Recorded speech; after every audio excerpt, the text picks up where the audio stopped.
welcome everybody and happy Carers' Rights Day.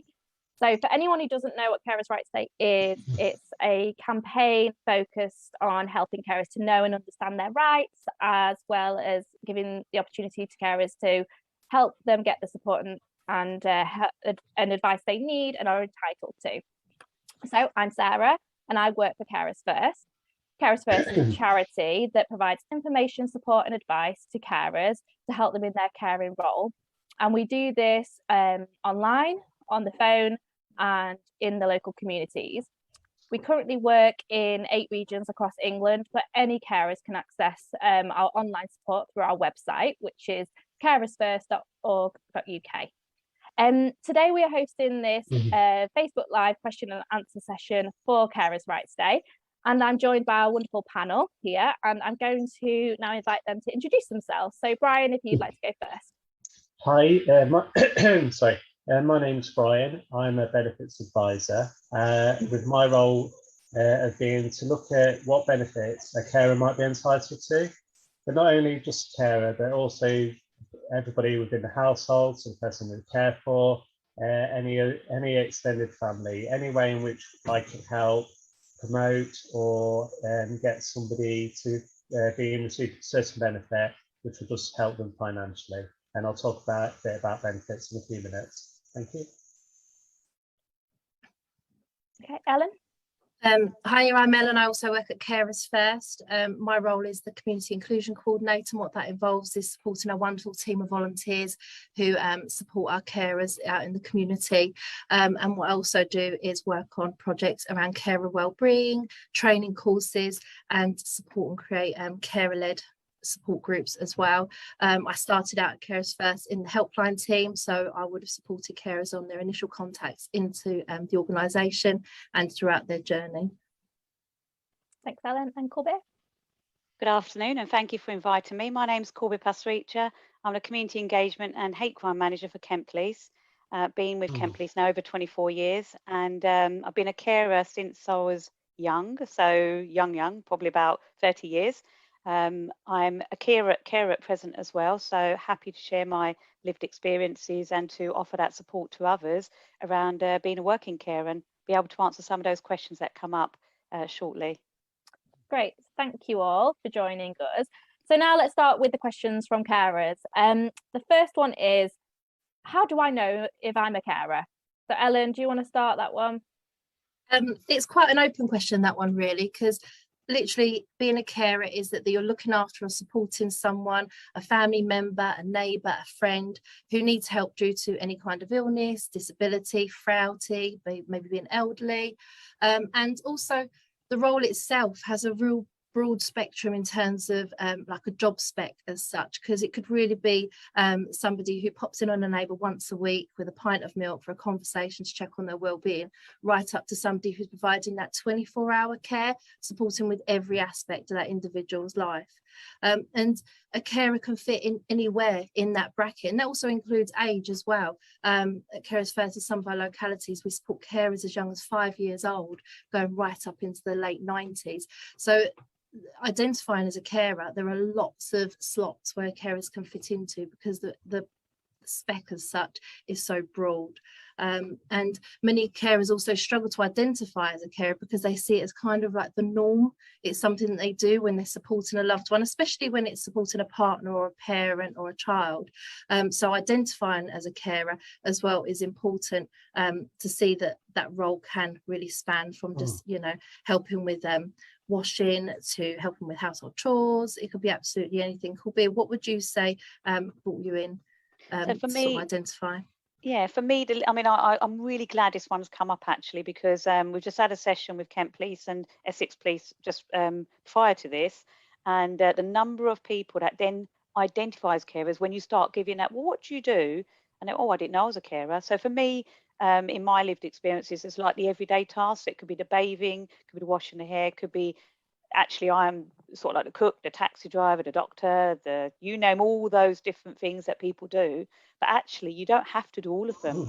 It could be a simple task you're doing to help someone, and you identified as a carer. So people need to understand, this is very important today, to need to understand what is a carer and then actually register, and also the other bits that are important so they know what support's available. But I'm really pleased that you've highlighted it can be from anything to everything. It's a very open question. So you kind of started to answer sort of the next question as well there, Kulbir. So why does it matter if people know I'm a carer or not? So, you know, why is that important that you tell people or you register with certain places? Absolutely, and that's a very large question. I'm going to touch on it from just a couple of angles, actually, just to so public can actually know what's available. It's important we don't discriminate against any protected characteristics or backgrounds. If we know someone's a carer, then we can actually provide those accessible services. It's important to let employers know, so whether someone's working part-time, full-time, whatever they're working, so that reasonable adjustments can be made, so you can make a better work-life pattern, work-life balance, they call it. About signposts and support for health and wellbeing services. If we know someone's a carer, then you can have those assessments that are entitled to the carers assessments. For the GP, it's important thinking about it, because as I let my GP know, then I can actually support my mum when she goes for her appointments, and you get to know more about your own self-care as well. If I go on to just touch on the employer side, because that's relevant as a working care as well, it's important for us to know for the HR planning side, making sure we've got carer-friendly policies, for example. Often we get questions asked about financial support, and carers don't know what access they can have unless we start talking about it.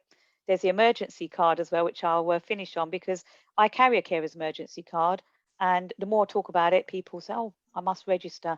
And that there's so many corporate discounts, so there's loads of benefits from this as well. And I know I can go and get discounts and support my mum and getting some days out for our health and well-being as well. And they're just like headlines to give you some idea. Great, thanks, Kulbir. And just to add into that, Sarah, just sort of mention about the GP, it's so important that you inform your GP that you're a carer in your own right, not just letting the GP practice know that you're supporting somebody so you have access to their records, but also that you're logged as a carer on your own record, so you can access additional health services such as the annual flu vaccination, the annual health check, most recently the COVID vaccination program as well. It's just important that you do get in touch with the GP to make sure that you are listed as a carer. And I think what Kulbir was saying about the employer is so important too. But I think what's really important is talking to those around you, not just the professionals, but also your friends, your family, your social circles. Don't hide away what's happening at home, share it with them so they can then offer that support to you. And it just opens up your network. And even if they can't help with any practical support, they can be there on an emotional level, and they can be that listening ear to support you in your caring role. Thanks, Helen. So next question, and really relevant to today. How do I find out about my rights as a carer? So Ellen, what would you say? How can a carer find out about what rights they're entitled to? Well, I think it's really important as a carer to recognise you do have rights. It's not just expected of you to care for a loved one without having any access to additional services, for example. And it's important to access these rights to maintain your own health and your own well-being and your own life and carer balance, and also employment and work balance as well. There's a number of ways that you can access this information. The Carers First website, I would say, is a really good first point of call to go to. There's loads of tools and resources giving you information around especially around employment, and especially even information about your rights in accessing GP services, for example, and also statutory services. It's important that you understand that you have rights to access statutory assessments as a carer, to have someone come and assess your needs, look at all aspects of your caring role, and then have a plan put in place with hopefully a support plan as well to sort of help you achieve that better life caring role balance, and also to access information around employer rights. As Kulbir said it in the last question, it's important to talk to your employer, but it's also really important to have a look at things like the policies that are actually in your in place of employment as well. If for any reason you want to discuss anything, you sort of think, actually, I need some support with talking to my employer, or I need some support with accessing these statutory services, it's really important you get in touch with us. And if you're not already registered with Carers First, you can do that through the website. It's a really easy form to complete. And then one of our trained staff from the helpline team will then get back in touch with you. And that's also the same. You can also drop a call in should you need to access or ask any questions around it. But at the moment, where it is Carers Rights Day, as Kulbir said, there's some lovely information out there. And actually on the Facebook this week, we have been putting out some really interesting posts linking into some really useful articles. Thanks, Ellen. Is there anything anyone else would like to add about rights? Yeah, I just wanted to say that it's not only rights, I think it's the right thing to do. If I look at even my vision from the start, and actually what we're doing is we're normalising that conversation. So it's not just about today, we'll keep the conversation going, change the culture. So as Ellen very rightly mentioned, neighbours, friends, mention it, discuss it, and you'll find there's a lot of people that want to actually listen as well. So yeah, absolutely. Thank you. So next question, we're going to start to move on to talk about financial support. And we know this is something that affects a lot of carers, and usually is sometimes what they don't know what there is available to them and what they're entitled to. So the question for Brian is, what financial support is available for carers and how do I access it? So when looking at benefits, they can be very important to a household because it gives you more flexibility in around work and the caring role. So the main benefits to look out for as a carer is carer's allowance. For carer's allowance, you can earn up to £128 per week, and you have to be caring for somebody for 35 hours a week. And that can be caring over a variety of different ways. That could be actually with that person, it can be going to fetch shopping, emotional support over the phone, a whole host of different ways. Things with regards to it as well, if you're getting a pension, that's disregarded. So it is purely earnings. So carer's allowance is definitely one benefit people should account for. Another one to look into would be universal credit, which is a benefit that can top up a household of working age. So it can cover housing costs, disabled child costs, work capability costs, and also like a carer's element as well. So there's quite a few different elements there. And one recommendation would be is to use a benefit calculator website. And a really good one I use is Untitled Too. So it's just the word entitled, TO, and on there you can play around with the figures, put in how much you're earning or what you might get, and at the end it just gives you a calculation. It also tells you what allowances you're allowed, so you could check your reward if you're on it at the moment and just make sure that you're getting what you should be getting. The other good places to find information would be on the gov.uk websites. There's lots of information there, and also have a look at the Carers First website. Got lots of information about finances, helping with different bills, such as your gas bill, electric bill, water bill, etc. There's lots of information there. And what I try and do is just help households identify what they're entitled to and then help them get it. Great, thanks, Brian. So another question for you then is about working carers. So what are working carers eligible for in terms of financial support, if any? So I think going back to universal credit, I think that's definitely one benefit to look at. If you run the old style benefits such as tax credits, you may or may not be better off in universal credit. So again, use benefit calculators, they can double check for you. The government has recently changed the rules in relation to earnings. So previously, 37 pence out of the pound was took off, but now it's 45p in the pound. Therefore, you're going to be better off working and get more money. So a lot of people experienced a drop when they took off the £20 uplift. So if you are working, then there's potential there to get a little bit of that back. If you want to apply for universal credit as well, you can either do it online through the gov.uk website, or there's a help to claim team that's run by the Citizens Advice, and they will help complete the form for you. Other benefits, just to mention quickly, to think about is personal independence payments for the person of working age, disability living allowance and attendance allowance if you're of state pension age, and they're all disability benefits, somebody with an illness or condition. And again, it's worth looking at those. They're often done on a point scoring system, so you can have a check, and if you believe that you should claim, ring up the Department of Works and Pensions, get the form, and then obviously send it through to them, and they'll have a look at it, see if you're entitled. That's great. Thank you so much, Brian. I think that was clear that there's so many different, support options available in terms of help with finances, for both, working carers and carers who do, the role full time as well. So really useful there, and hope, it should show that there's ways to easily access it, find out what you're entitled to, and then also how you can actually access it. So hopefully that should, any carers who are watching, hopefully that should help encourage them to sort of see what help is out there available, because it can help make such a huge difference to their caring role and help them in that aspect as well. Yeah, definitely. So next question then, how do I talk to someone at work about my caring role? So Kulbir, I'm gonna direct this question at you as a working carer. So how would you advise a carer to to talk to their work? What would you say is the best approach? Okay, and I can say what worked for me as well, actually. So that's quite, I can see it works that way. So talking about caring isn't easy for a carer. So I recognise that. So some people say it's my duty, as Ellen mentioned earlier on, and they feel guilty about talking about it. So I'm going to give you some top tips that worked for me. You need to find a time where, if you're sitting down with your supervisor, you're in uninterrupted time. So you can, it doesn't need to be like, oh, you've got 10 minutes. It's got to be a convenient time for both of you. Just so it's not a rushed conversation. And sometimes it's about not having it in a formal setting. So you might not be sitting as a one-to-one officially, but you might be going for a walk and then chatting to them about your situation, whatever's comfortable for you. And that's what they should be working around.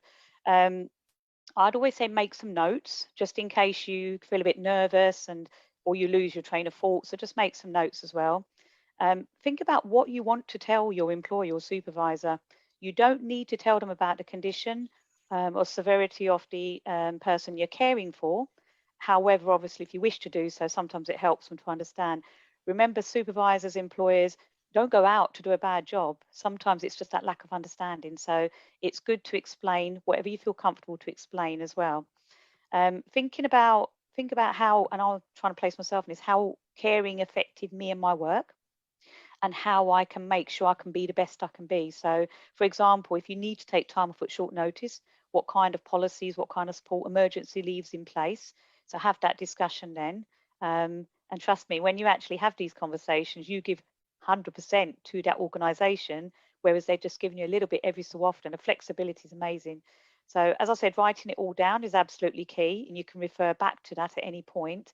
But they're the sort of like top tips I would say worked for me, and go back and have regular chats and conversations. Has anything changed?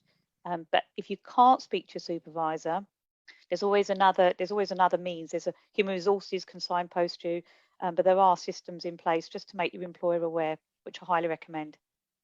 Thanks, Kulbir. And just so because I know for many working carers, it may be, they may be worried about talking to their employer. So from your experience, would you mind sharing, how that was for you? I mean, did you find it beneficial? Were your employers supportive? Personally, yes. So I found, but I do know sometimes the organisation can get it wrong. It's about learning from when it's wrong. So some individuals with the feedback, constructive feedback, we try and learn from that and see how can we do it differently. But you're asking for my personal experience. I can say that actually my career has just gone from strength to strength, but I've also been able to care, and I've also been able to do discretionary roles.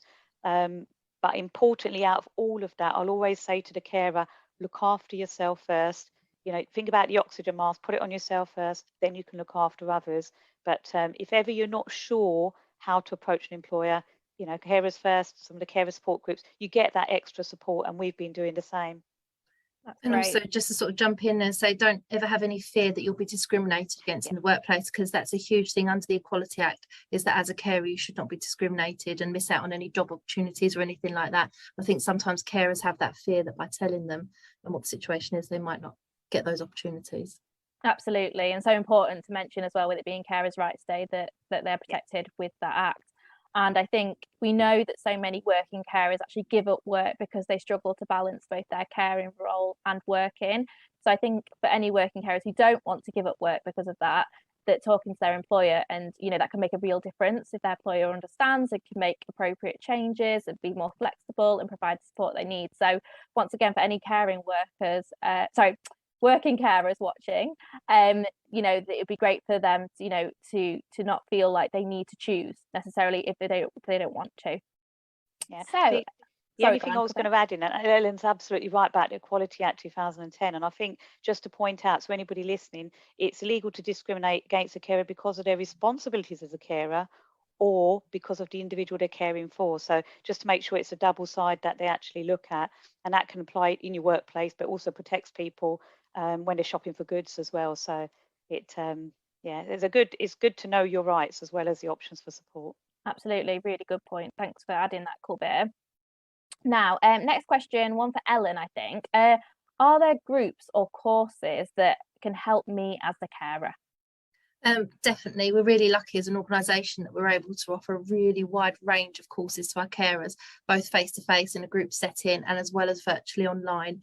And those courses can range from practical support, so around information sessions around planning for the future, benefits, assessments, right down to the fun things such as the cookery lessons, the dance lessons that we run online, and face to face we have walking groups, and all of these are bringing carers together in that peer environment. Recently we've been able to launch a new virtual campaign supporting carers through courses, and one of those has been our Caring Confidently course that we launched. It was a course that we put together in co-production with carers and carers in mind, and the aim of the course is to give carers a foundation in their caring role.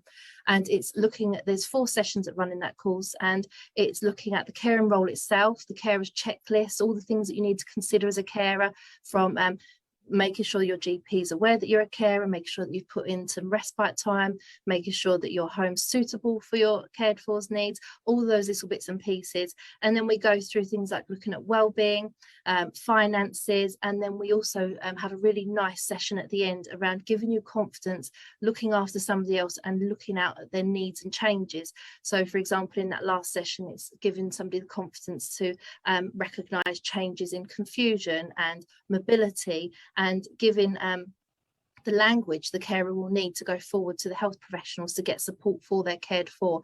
And what's been a really good outcome from that course is actually it has reduced hospital admissions, it's reduced infections, because we've given the tools to the carer to say, actually, I've noticed a change in toileting habits, I've noticed a change in skin conditions.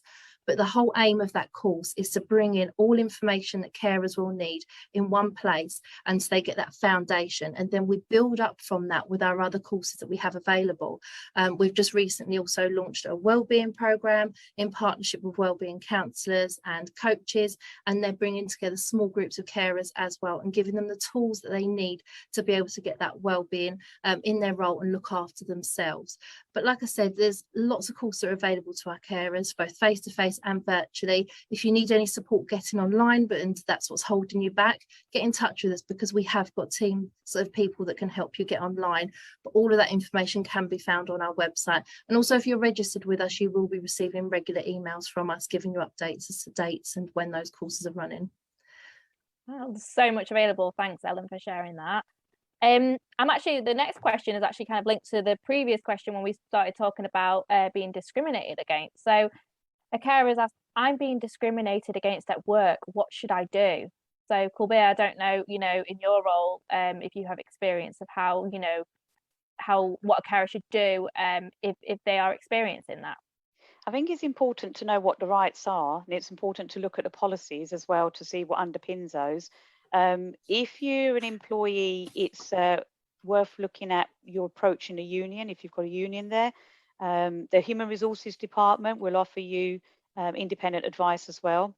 If you want to take it away from your organisation and you feel things have got, actually, I cannot talk to anybody, or they may have a mistrust there at all, then you can go to Citizen Advice, you can go to the Carers First or other carers groups. There's ACAS, there's a few different specialist areas where people can get that extra advice. What I would say is doing nothing shouldn't be an option, and is never an option.